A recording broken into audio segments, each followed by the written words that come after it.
I want you to completely forget everything you think you know about early American history. Like if you're listening to this right now and picturing a vast, empty wilderness waiting to be discovered, just a few primitive camps scattered across an empty continent, you really have to scale up your imagination. Oh, absolutely. It's a complete paradigm shift for a lot of people. Right.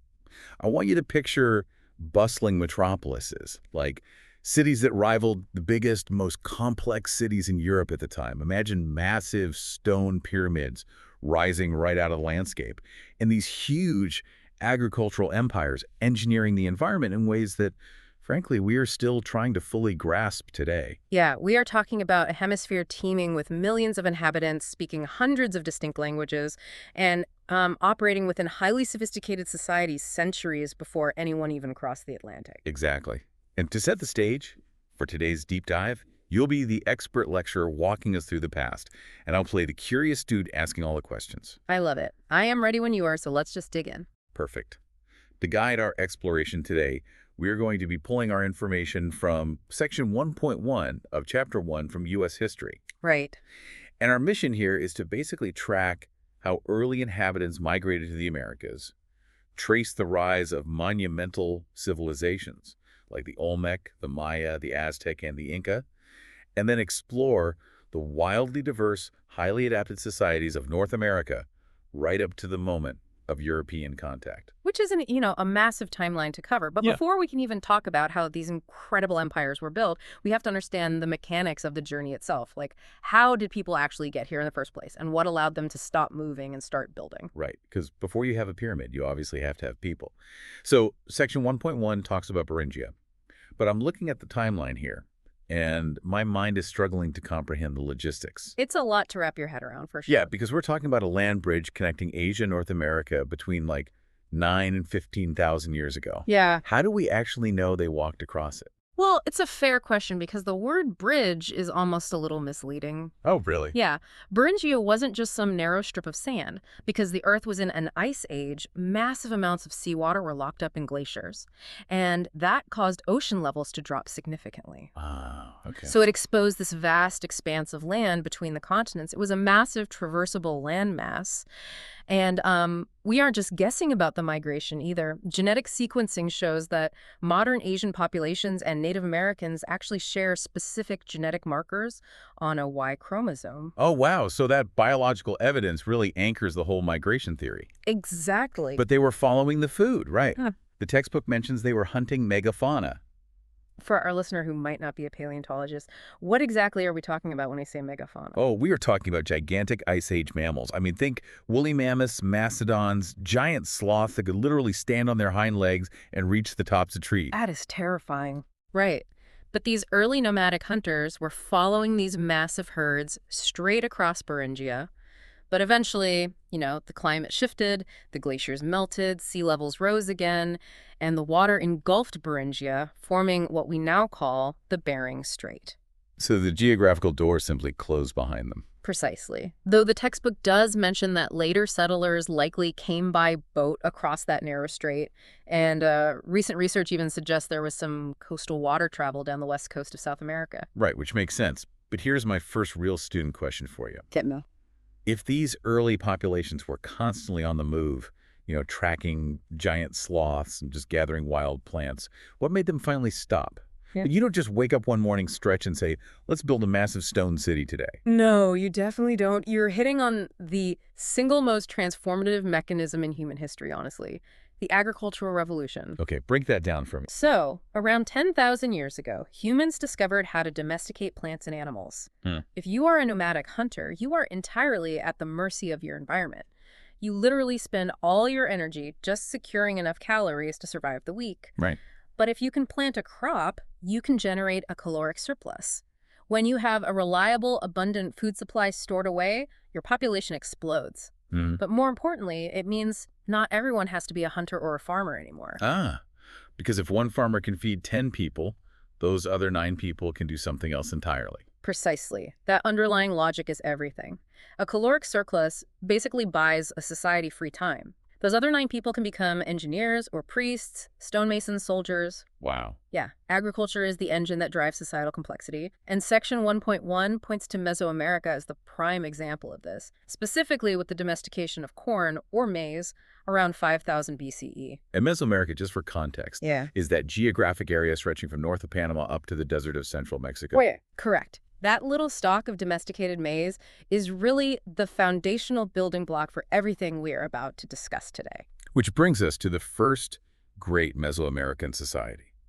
The people who laid the cultural foundation for the entire region, the Olmec. Yes. The Olmec flourished along the hot Gulf Coast of Mexico from about 1200 to 400 BCE. They are very often referred to as the mother of Mesoamerican cultures. Because they started it all. Right. And their engineering was staggering. I mean, they figured out how to build aqueducts to transport water into their cities, which, requires a deep understanding of gravity and fluid dynamics. That's incredible for that time period. It really is. And they cultivated maize, squash, beans, tomatoes, and cacao beans, which they actually processed into a chocolate drink that became a major currency of commerce. But when I think of the Olmec, I honestly just think of those giant stone heads. Oh, yeah. The basalt heads.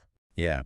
The textbook says they carved these massive sculptures from boulders, some up to 11 feet tall and weighing 50 tons. If they don't have beasts of burden like oxen or horses, how on earth are they moving a 50-ton rock through a jungle? It requires an unbelievable level of centralized organization. I mean, to move a 50-ton stone without wheels or draft animals, you have to mobilize hundreds of laborers. Just for one rock. Just for one. You have to engineer massive wooden rollers, clear pathways through dense jungle, build massive rafts to float these stones down rivers. The sheer administrative power required to just feed and organize that many workers tells us that the Olmec had a highly structured hierarchical society. And they were intensely religious too, right? Textbook says their gods possessed both male and female traits, and they demanded blood sacrifices, or ritual bloodletting. Yes, blood was a vital component of their belief system. They worshipped a rain god, a maize god, and the feathered serpent, which is a very important deity that shows up later. Let me try an analogy here, because it sounds to me like the Olmec culture was essentially the foundational operating system for Mesoamerica. Okay, I like where this is going. Like Olmec 1.0, they wrote the initial code for the agriculture, the architecture, the pantheon of gods. Yeah. And then later civilizations came along, downloaded that operating system, and basically upgraded it. I would actually take that analogy a step further. It wasn't just the software they built, it was the hardware too. Yeah. They created the physical and cultural infrastructure that the Maya would later inherit and expand upon. Right, the Maya. Yeah, the Maya, who flourished from roughly 2000 BCE to 900 CE. Yeah. They didn't just copy the Olmec, they pushed the mathematics and astronomy to an entirely new level. And the textbook notes the Maya were operating in this vibrant, interconnected world. Yeah. Like, they had strong ties to Teotihuacan, a massive multi-ethnic city near modern Mexico City. Yes. And that city had over 100,000 people and over 2,200 apartment compounds, which is just insane to think about. Teotihuacan was a massive hub of trade, home to the pyramids of the sun and moon.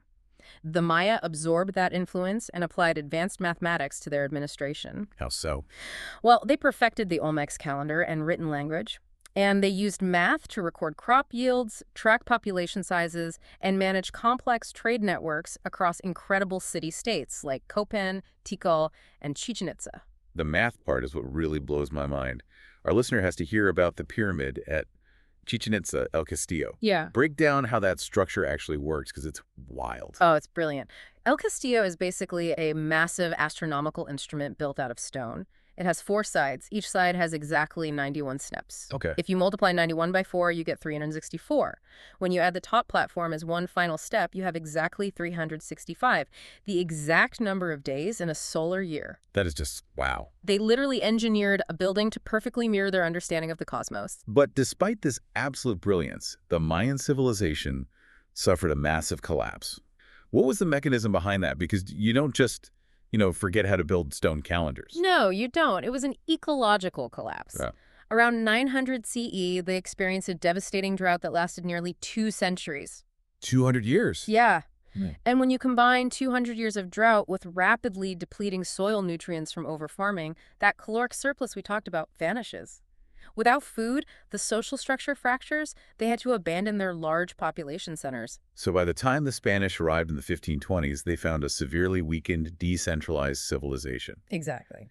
And that leads to one of the most tragic losses of human knowledge in history, courtesy of a Spanish bishop named Diego de Landa in 1562. Yes, it's heartbreaking. The Maya had recorded centuries of their history, science, and astronomy in folding books called codices, using complex glyphs. Bishop Landa feared that the native peoples, whom the Spanish were trying to convert to Catholicism, were secretly reverting to their traditional religious practices.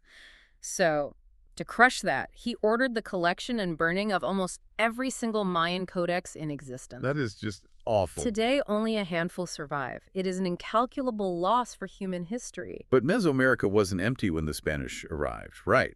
Because while the Maya had decentralized, a new, highly militaristic empire had risen up to fill the power vacuum, the Aztec, or the Mexica. Yes. The Aztec origin story is fascinating. According to legend, they traveled south from a mythical city called Aztlan. In 1325, they founded their capital, Tenochtitlán, right on an island in the middle of Lake Texcoco. On an island. Right. And by 1519, the population had swelled to over 200,000. It was the largest city in the Western Hemisphere, and honestly, significantly larger than most cities in Europe at the time. Okay, here is where my modern brain really struggles, and I'm sure you, listening right now, are wondering the exact same thing. You have a massive city of 200,000 people built on a lake in the 1500s. We know that European cities at the same time, like London or Paris, were essentially open sewers plagued by cholera and disease. Oh, they were filthy. Right. So how did Tenochtitlan manage to function without becoming a fetid, disease-ridden swamp?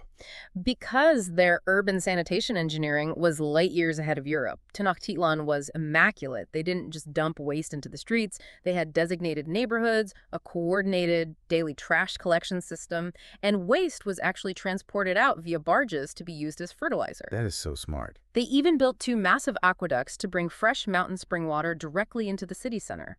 And culturally, the Aztecs prioritized hygiene. They bathed daily, and wealthy homes even featured their own steam baths. And then there's the food problem. Like, how do you feed 200,000 people when you live on an island with basically no farmland? The textbook mentions floating gardens called chinampas. Mechanically, how do you farm on water? It is an incredible piece of environmental engineering. They would weave massive rectangular baskets out of reeds, anchor them to the shallow lake bed using stakes, and then dredge up nutrient-rich mud from the bottom of the lake to fill them. Wow. And they would plant willow trees at the corners so the roots would grow down and anchor the whole structure permanently. Because these plots were sitting directly in the lake, the soil drew water up through capillary action. They never had to rely on rainfall. So they created hyperproductive, self-irrigating farmland out of thin air. Exactly. When the Spanish soldier Bernal Diaz del Castillo first saw this city, with its causeways and towers rising from the water, he wrote that the soldiers actually thought they were in a dream. But there is a much darker reality to this pristine, dreamlike city. Their religious practices were unimaginably brutal. They were. But we have to try to view it through their cosmological logic. In the Aztec worldview, every god in their pantheon, including the feathered serpent, now called Quetzalcoatl, ruled a vital aspect of the natural world. Right. They firmly believed that the universe was in a constant state of decay, and the gods required the ultimate energy source to keep the sun moving and the crops growing. That energy source was human blood. The textbook is pretty explicit about the mechanism here. A ruling class of warrior nobles and priests performed daily ritual human sacrifices. Yes. They used razor-sharp obsidian knives to cut open the chests of captured warriors and remove the still-beating heart. To them, this wasn't murder. It was an existential necessity to keep the universe from collapsing. That's the exact cosmological logic. And it's fascinating because the Aztec ruler, Moctezuma, actually received warnings that his universe was about to end. The omens, right? Yeah. The Florentine Codex records that 10 years before the Spanish arrived, several omens appeared. A fiery object in the night sky, a temple fire that water couldn't extinguish, a wailing woman crying out for her children in the night. Wow. Whether these were real meteorological events or retrospective myths, it shows how deeply attuned they were to reading cosmic signs of impending doom. So the Aztec conquered the jungle and the lakes with sheer centralization. But I want to shift our focus to South America now, to a civilization that had to conquer some of the most brutal vertical geography on the planet, the Inca. Ah, the Inca Empire was an absolute marvel of adaptation. At its height in the 15th and 16th centuries, it stretched 2,500 miles along the Pacific coast and straddled the steep, freezing peaks of the Andes Mountains. 2,500 miles. Yes, spanning from modern-day Colombia down to Chile. We are talking about major cities built at 14,000 feet above sea level. Okay, here's my puzzle. In section 1.1, it explicitly notes that the Inca Empire stretched all that way across those steep mountains, but they didn't use wheels. Yeah. And they didn't have written language. If I'm an Incan emperor, how on earth do I govern an empire that big without a single wagon or a single written letter? Well, let's look at the environment. The wheel was practically useless to them. I mean, you can't roll a wooden cart up a 45-degree stepped mountain trail. Sure. So instead of wheels, they relied on a massive road system that rivaled the Roman Empire, carved directly into the stone. And it was strictly for pedestrians and pack animals like llamas. And the communication. To communicate across this vast distance, they used highly trained relay runners called chasquis. A single message could travel hundreds of miles through the mountains in a matter of days. But how do you send a complex message without writing? They engineered a completely different kind of information storage called the quipu. I've heard this described as a wearable spreadsheet, but I've never understood how it actually works. How do you store data in string? It was a complex system of a main cord with dozens or even hundreds of colored strings hanging off it. It operated on a base 10 mathematical system, much like our decimals. The position of a knot on the string represented one's tens, hundreds, or thousands. The color of the string represented the commodity, say yellow for gold, white for silver, or red for soldiers. Oh, cow. So a chasqui runner was literally wearing the empire's census data, tax records, and troop movements on his belt. It was a highly tactile physical database. That is absolute genius. And speaking of taxes, their labor system was totally unique, right? The textbook mentions the Mita system. Yes, the Mita was a system of tax paid through labor rather than currency. The Inca ruler had absolute authority, but it was a reciprocal social contract. Peasants farmed terraced plots cut into the mountainsides. And how was the harvest divided? They kept a third of the crop for themselves, gave a third to the ruler, and the final third went into massive state-run storehouses. This functioned as an empire-wide welfare system to prevent famine. That's incredibly advanced. Right. In exchange, every peasant was required to work a set number of days per month on public works projects. Public works like those terrifying grass rope bridges I've read about. Precisely those. Spanning massive gorges over icy rivers. Women would weave the sturdy grass ropes locally, and the men would execute the incredibly dangerous engineering required to string them across the canyons. In exchange for this labor, the Lord provided laws, protection, and guaranteed food security for everyone. What about their religion? Were they as focused on sacrifice as the Aztecs? Not at all. The Inca worships the sun god, Inti. In fact, they called gold the sweat of the sun. They rarely practiced human sacrifice, preferring offerings of food, clothing, or coca leaves. So no human sacrifice. Well, they only resorted to sacrificing humans, specifically children, whom they believed would instantly become deified messengers in the afterlife in times of absolute desperation, like major earthquakes or severe, prolonged crop failures. Got it. And we absolutely cannot talk about the Inca without mentioning their stone architecture. Yeah. The ruins of Machu Picchu, which Hiram Bingham brought to international attention in 1911. Oh, yeah. The textbook notes, they built walls with blocks of stone weighing over 50 tons. But the craziest part is they used ashlar masonry. They fitted these massive irregular stones together so perfectly without a single drop of mortar that you can't even slide a piece of paper between the joints today. And they achieved that precision using only harder stones to pound and shape the granite. No iron tools, no machines. It's an architectural triumph that naturally withstands the frequent earthquakes of the Andes because the stones can slightly shift and just settle right back into place. Incredible. So we've seen these massive, highly centralized empires in the South that conquered their environments through brute engineering and hierarchy. But when we look at the North American tapestry, we see a completely different strategy for survival. That's exactly the right way to frame it. North America's environment is wildly diverse, from scorching deserts to lush, temperate river valleys. The native cultures didn't need to build one monolithic centralized empire to survive. Right. Instead, they adapted to their hyperlocal microclimates, resulting in widely dispersed, highly specialized, and somewhat smaller autonomous societies. Let's break down a few of these adaptations. Starting in the southwest, we have the Pueblo people, like the Mogollon and the Hohokam. The Spanish later called them pueblo, which means town or village, because they lived in permanent stone and mud buildings that look incredibly similar to modern apartment complexes. The Hohokam, for example, lived in a brutal desert environment. How did they manage water? By 600 CE, they engineered extensive irrigation canals. They figured out how to use gravity and clay lining to pull water from rivers miles away to grow corn, beans, and squash right in the sand. And then you have the Anasazi. The Anasazi took a defensive architectural approach. They carved stunning, multi-room homes directly into the sides of steep cliff faces. They accessed these homes by ladders and ropes that they could literally pull up at night, creating an impenetrable fortress against enemies. That is so practical. Right. And they weren't isolated. They engineered 180 miles of straight roads connecting smaller centers to Chaco Canyon, which served as a massive administrative hub. Moving to the completely different environment of the Ohio and Mississippi River valleys, you see a completely different type of society. The textbook mentions the Hopewell culture in Cahokia.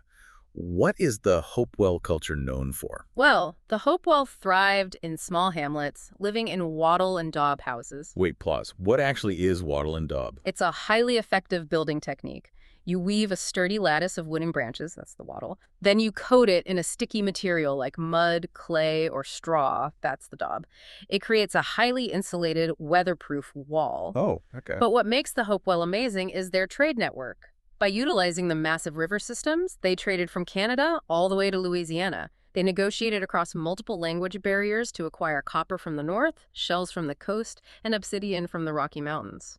And then there's Cahokia, located near modern-day St. Louis. I think you, our listener, might be surprised to learn there were massive pyramids inside the United States. Massive earthen pyramids. At its peak around 1100 CE, Cahokia was a sprawling urban center with tens of thousands of residents.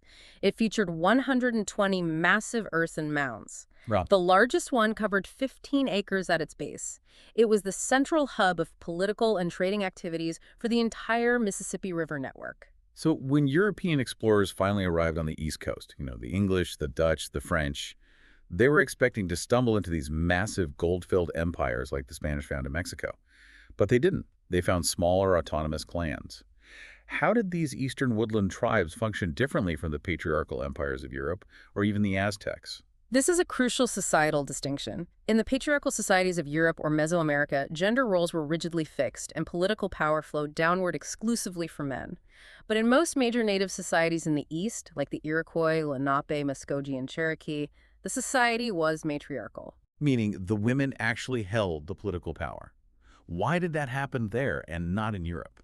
It comes back to the calories. In these eastern woodland tribes, the women were the ones who cultivated the primary crops. The corn, beans, and squash. Ah, I see. Because the women controlled the agricultural output and the food supply, they naturally held the economic and political leverage. Men hunted and provided defense, but when it came to tribal governance, the women usually selected the male leaders, counseled them, and actually had the power to replace them. That's a huge difference. Yeah, the society was matrilineal. Yeah. Property and tribal affiliation passed down through the mother's line. And this brings us to the ultimate culture clash. The fundamental difference in worldview that made conflict almost inevitable between the native populations and the arriving Europeans. It all boiled down to the concept of land ownership. Native peoples viewed the land communally. A tribe might claim the right to hunt or farm in a specific area, but the concept of drawing an invisible line and saying, I privately own this dirt in perpetuity, simply did not exist in their worldview. They viewed themselves as an integrated part of the environment, not masters of it. Exactly, whereas the European Christian worldview was the exact opposite. Right. The Europeans arrived with a worldview that humanity was entirely separate from nature and was commanded to subdue the earth. Land, timber, and animals were viewed primarily as property, as a source of wealth to be extracted and privately owned. So when you have two radically opposed philosophies regarding the very earth they're standing on colliding on the same continent, the result is a profound and ultimately tragic clash. Without a doubt. Well, stepping out of my student role for a second to look at what we've covered today, it is truly a staggering tapestry of human innovation. from the logistics of thousands of people crossing the Beringia landmass to the astronomical genius of the Maya tracking the stars from a stone pyramid. Yeah, it forces us to completely reconsider what the word advanced really means when we talk about history. It really does. We've explored how the Aztecs engineered floating islands to feed a metropolis, how the Inca bound a vertical empire together with string and knots, and how the eastern woodland tribes thrived through localized adaptation and matriarchal leadership. It's just a massive, complex history that doesn't get enough attention. No, it doesn't.